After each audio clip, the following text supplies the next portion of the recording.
Hello friends, good morning. നമ്മുടെ LITV സീരിയലിലേക്ക് എല്ലാവർക്കും സ്വാഗതം. അങ്ങനെ നമ്മുടെ വിക്രവും വേദയും കൂടി ആ ഒരു മഞ്ഞത്ത് അല്ലെങ്കിൽ ആ ഒരു തേയിലത്തോട്ടത്തിൽ ഒരു ചെറിയൊരു പാറപ്പുറത്തിരുന്ന് ഇങ്ങനെ സംസാരിച്ചുകൊണ്ടിരിക്കുക. അപ്പം തൻ്റെ ജീവിതത്തിൽ താൻ പഠിച്ച പാഠങ്ങളല്ല, അതിനേക്കാളൊക്കെ ഒരുപാട് പഠിക്കാനുണ്ടെന്ന് വിക്രമത്തിൻ്റെ ജീവിതത്തിലേക്ക് വന്നതിന് ശേഷം താൻ പഠിച്ചു എന്ന കാര്യവും വേദ വിക്രത്തിനോട് സംസാരിച്ചുകൊണ്ടിരിക്കുക കേട്ടോ. അങ്ങനെ കഥകളൊക്കെ പറയുന്നു. വിക്രം, ഞാനുമായിട്ടുണ്ടാക്കിയിട്ടുള്ള വഴക്കുകൾ ഓർക്കാറുണ്ടോ? ഞാൻ എപ്പോഴും അത് ഓർക്കുമെന്ന് വേദ വിക്രത്തോട് പറയുക.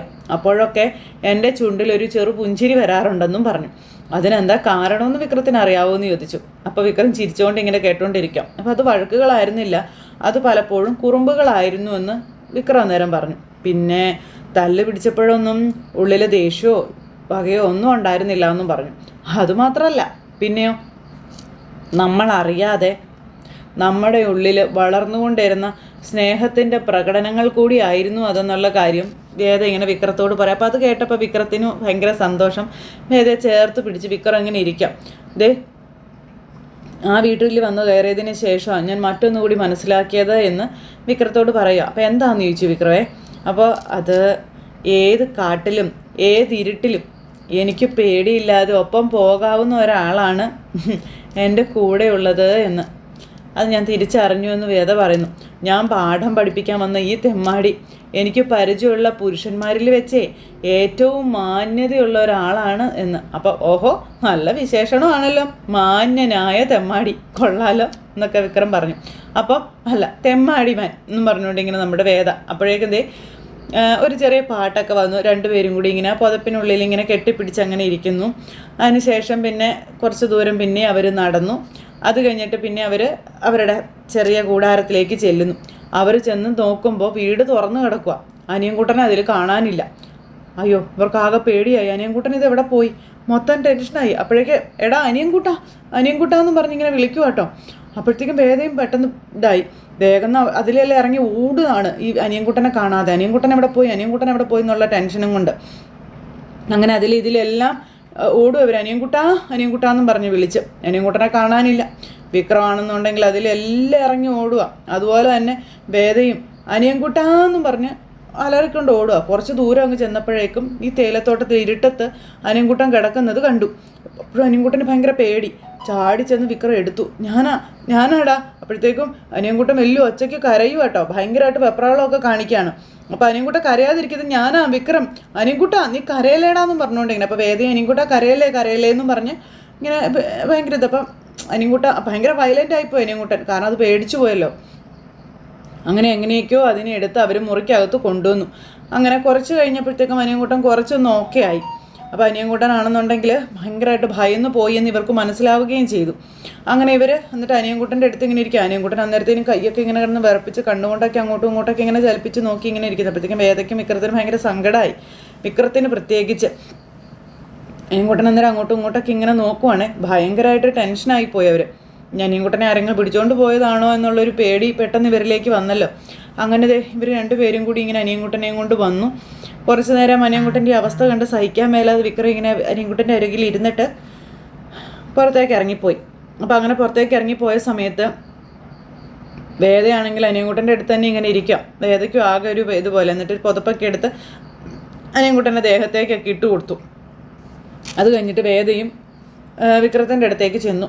അപ്പോൾ വേദയ്ക്ക് മനസ്സിലായി വിക്രത്തിന് സഹിക്കാൻ പറ്റിയില്ലെന്ന്. ഉറങ്ങുന്നില്ലേന്ന് ചോദിക്കുമ്പോൾ ഞാനിവിടെ കുറച്ച് നേരം ഇരിക്കട്ടെ, താൻ പോയി കിടന്നോളാൻ പറഞ്ഞു വേദയോട് വിക്രം. അപ്പോൾ വേദയും വന്ന് വിക്രത്തിൻ്റെ അടുത്തിരുന്നു. അപ്പോൾ വിക്രമാണെന്നുണ്ടെങ്കിൽ കൈ ഇങ്ങനെ പൊത്തിപ്പിടിച്ചേക്കുക. അങ്ങനെ പൊത്തിപ്പിടിച്ചേക്കുന്ന കണ്ടു കഴിഞ്ഞപ്പോൾ വേദ ഇങ്ങനെ നോക്കിയപ്പോൾ ഒരു ചെറിയ മുറിവ്. അത് അനിയൻകുട്ടൻ്റെ നഖം കൊണ്ടതാണെന്ന് വിക്രം വേദയോട് പറയണേ. അപ്പോൾ വേദ ഇങ്ങനെ ആ മുറിവിലേക്ക് ഇങ്ങനെ നോക്കി അതിൻ്റെ ഇതൊക്കെ നോക്കും. അപ്പോൾ മരുന്ന് വല്ലതും വെക്കണമെന്ന് ചോദിച്ചു. അതിനുള്ളതൊന്നും ഇല്ലയെന്ന് വിക്രം വേദയോട് പറഞ്ഞു. അപ്പോൾ വേദയ്ക്ക് ഭയങ്കര സങ്കടം. വേദ എന്നിട്ട് വിക്രത്തെ ഇങ്ങനെ നോക്കുക കേട്ടോ.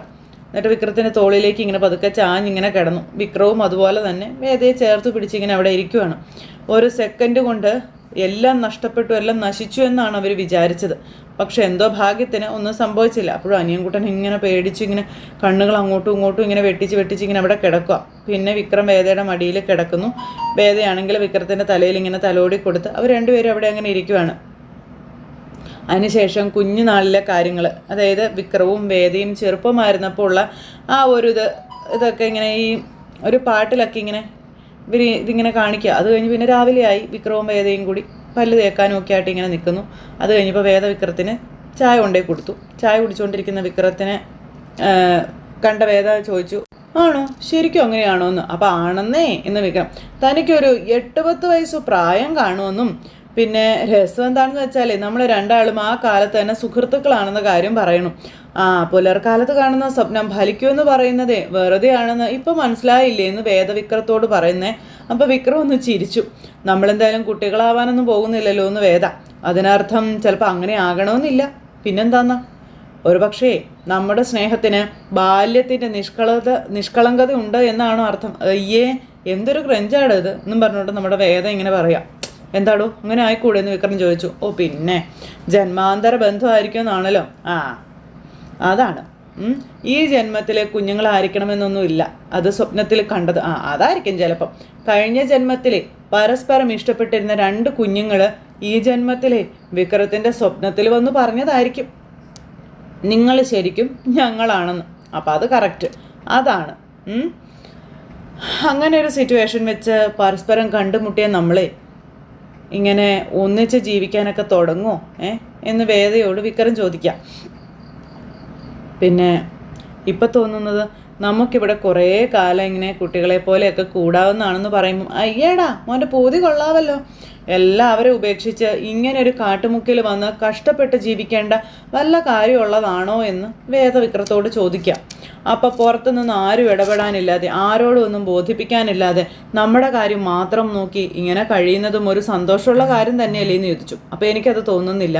കുറച്ച് കഴിയുമ്പോഴേ ഇത് മടുപ്പാകുമെന്ന് വേദ പറയാം. മടുപ്പോ ഇവിടെയോ? എനിക്കങ്ങനെയൊന്നും തോന്നുന്നില്ല എന്ന് വിക്രം പറഞ്ഞു. ഈ പച്ചപ്പും കോടമഞ്ഞും കാറ്റും നല്ല വൈബല്ലേ എന്നൊക്കെ ചോദിച്ചു. അപ്പോൾ ഇത്രയേറെ പ്രശ്നങ്ങൾക്കിടയിൽ നിന്നുകൊണ്ട് ഒളിച്ചോടി പോകുന്നത് കൊണ്ട് ഇപ്പം അങ്ങനെയൊക്കെ തോന്നുമെന്ന് വേദവിക്രത്തോട് പറയാം. കുറേ കഴിയുമ്പോഴേ നമുക്ക് ഇങ്ങനെ ആവേണ്ടിയിരുന്നില്ല എന്ന് തോന്നുമെന്ന് പറയുമ്പോൾ നീ പറഞ്ഞതൊക്കെ ശരിയായ കാര്യം തന്നെയാണ്.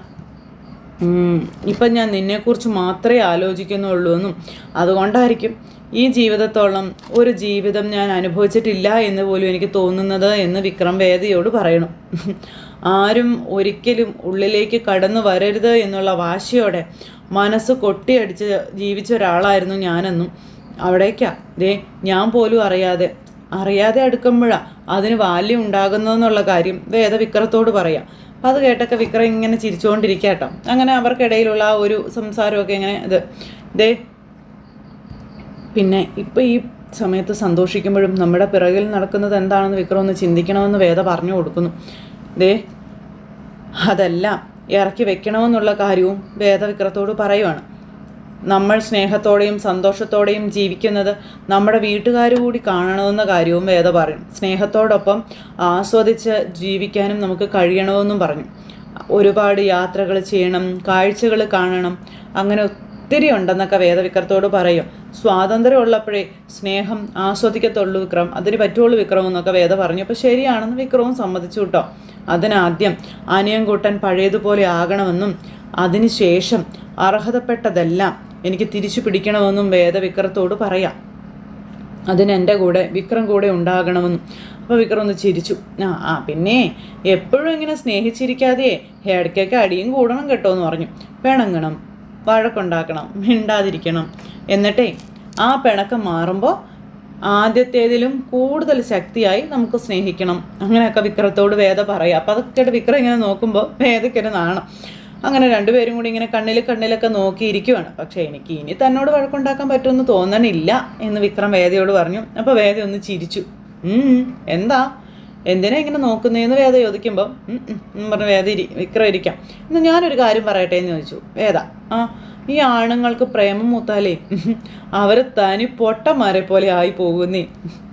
യാഥാർത്ഥ്യ ബോധം അവരെ തൊട്ട് തീണ്ടിയിട്ടില്ല. ആ പ്രേമത്തിന് വേണ്ടി അവരെന്ത് വേണമെങ്കിലും ചെയ്യും.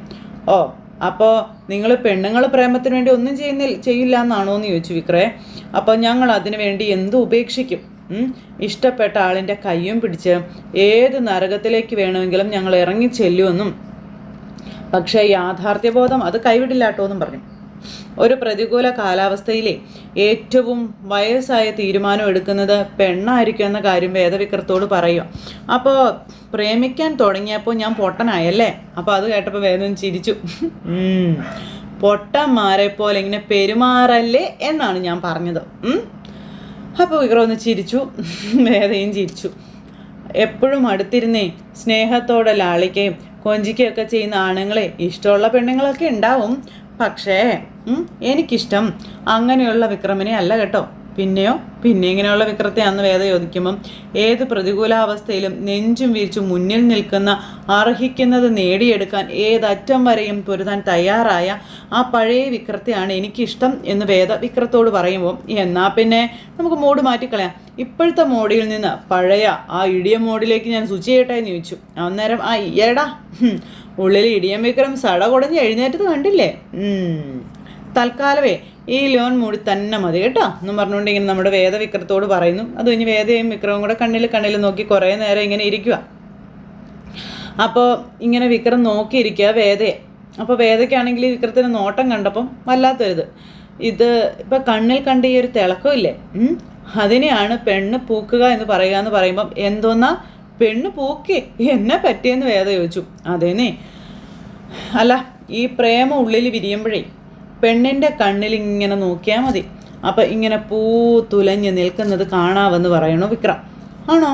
എന്നാലേ ദേ അടുക്കളയിൽ പൂത്ത് പോകാൻ നോക്കിയാൽ കുറച്ച് കിഴങ്ങിരിപ്പുണ്ടേ, അത് വന്ന് അരിഞ്ഞു തന്നാലേ കിഴങ്ങ് കറിയും ചപ്പാത്തി ഉണ്ടാക്കി തരാം, ഈ കിഴങ്ങിന് ബ്രേക്ക്ഫാസ്റ്റ് തരാമെന്ന് പറഞ്ഞു. കേട്ടോ? വാങ്ങിക്കൊണ്ട് എന്ന് പറഞ്ഞുകൊണ്ട് വേദ അവിടെ നിന്ന് എഴുന്നേറ്റ് പോയി. വിക്രം ഇങ്ങനെ വേദയെ തന്നെ നോക്കി അങ്ങനെ ഇരിക്കുന്നു. അത് കഴിഞ്ഞ് പിന്നെ വിക്രവും പിന്നാലെ കിഴങ്ങരിയാനായിട്ട് എഴുന്നേറ്റ് പോവുകയാണേ.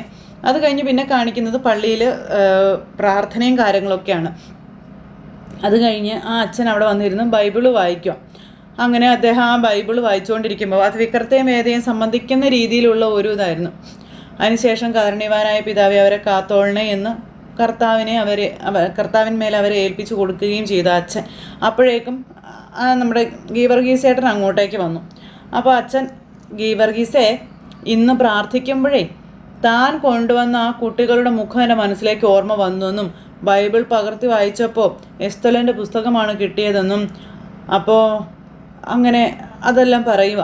ഞാൻ പറഞ്ഞില്ലേ ഗീവർഗീസെ, മരണത്തിൻ്റെ നിഴൽ ആ കുഞ്ഞുങ്ങളുടെ മേൽ വീണ് കിടപ്പുണ്ടെന്ന് പറയുമ്പം അതിനെന്തെങ്കിലും പരിഹാരം ഉണ്ടാവില്ല അച്ചോ എന്ന് ഗീവർഗീസ് ചോദിച്ചപ്പം അത് കർത്താവിൻ്റെ പക്കലല്ലേ ഉണ്ടാവുള്ളൂ, അവനത് സമയമാകുമ്പോൾ പുറത്ത് കൊണ്ടുവരുമായിരിക്കും എന്ന രീതിയിലും അച്ഛൻ പറയുന്നു. താനിതും പറഞ്ഞ് ആ കുഞ്ഞുങ്ങളെ പേടിപ്പിക്കാനൊന്നും നിൽക്കണ്ട കേട്ടോ എന്ന് പറഞ്ഞു. ഇല്ലച്ചോ, അച്ഛൻ്റെ ഭാഗം ഒരു സഹായം വേണമെന്ന് പറഞ്ഞു. എന്താണെന്ന് ചോദിച്ചു. അപ്പം മേരിയുടെ കൂടെ വേദയ്ക്ക് പണിക്ക് പോകാനായിട്ട് റെഡിയാ, ആ പ്ലാന്റേഷൻ മാനേജർക്ക് അച്ഛൻ്റെ ഒരു കത്ത് വേണമെന്ന് പറഞ്ഞു. അപ്പോൾ ഗീവർഗീസേ, ഓ എന്തായിരുന്നു വെച്ചാൽ അവരുടെ കൂടെയുള്ള ആ പേടി പറ്റിയെന്ന് പറയുന്ന ആ ചെറുക്കനില്ലേ, അനിയൻകുട്ടൻ, അവനുമായിട്ട് ആ ചെറുക്കനോടൊന്ന് പള്ളിയിലോട്ട് വരാൻ പറയാൻ പറഞ്ഞു. അപ്പോൾ തൊട്ട് പ്രാർത്ഥിക്കാനാണോ അച്ചോ? അതെ, ഒളിച്ചിരിക്കുന്ന മനസ്സിനെ കണ്ടെത്താനുള്ള വെളിച്ചം പ്രാർത്ഥനയുടെ പ്രകാശമാകും ഗീവർഗീസേന്ന് പറഞ്ഞു. നീ അവരോട് പറ എന്ന് പറഞ്ഞ് അച്ഛൻ ഗീവർഗീസിനെ പറഞ്ഞു വിടുന്നു. എന്തായാലും ഗീവർഗീസേട്ടൻ ചെന്ന് ഇത് വിക്രത്തോടും വേദയോടും പറയുകയും ചെയ്യും. അനിയൻകുട്ടനെയും കൊണ്ട് ചെന്ന് പ്രാർത്ഥനയും കാര്യങ്ങളൊക്കെ നടത്തും. അപ്പോൾ അങ്ങനെ ഒരു സിറ്റുവേഷനും കാര്യങ്ങളൊക്കെ ആയിട്ടാണ് നമ്മുടെ ഇന്നത്തെ കഥ വന്നിട്ടുള്ളത്. അപ്പോൾ എല്ലാവരും കാത്തിരുന്ന് കാണണം കേട്ടോ. എല്ലാവർക്കും നല്ലൊരു ദിവസം ആശംസിക്കുകയാണ്. എല്ലാവരും തരുന്ന സപ്പോർട്ടിനും സ്നേഹത്തിനും ഒത്തിരി നന്ദി ഹൃദയത്തിൻ്റെ ഭാഷയിൽ അറിയിക്കുന്നു. അടുത്ത സൂപ്പർ ഹിറ്റ് കഥയുമായി കാണുന്നത് വരെ എല്ലാവർക്കും നന്ദി. അതോടൊപ്പം നമ്മുടെ ചാനൽ ആദ്യമായിട്ട് കാണുന്നവരുണ്ടെങ്കിൽ ഒന്ന് സബ്സ്ക്രൈബ് ചെയ്യണം കേട്ടോ. തൊട്ടടുത്ത് കാണുന്ന ബെൽബട്ടൺ അമർത്തി കഴിഞ്ഞിട്ടുണ്ടെങ്കിൽ നമ്മുടെ വീഡിയോസ് എളുപ്പത്തിൽ നിങ്ങൾക്ക് കാണാൻ കഴിയുന്നതായിരിക്കും, നോട്ടിഫിക്കേഷനായിട്ട് ഫോണുകളിലേക്ക് എത്തുന്നതായിരിക്കും. അപ്പോൾ എല്ലാവരോടും ഒരിക്കൽ കൂടി 1000 നന്ദി അറിയിച്ചുകൊണ്ട് വീണ്ടും കാണാമെന്നുള്ള പ്രതീക്ഷയോടെ നിർത്താണ്. ടാറ്റാ.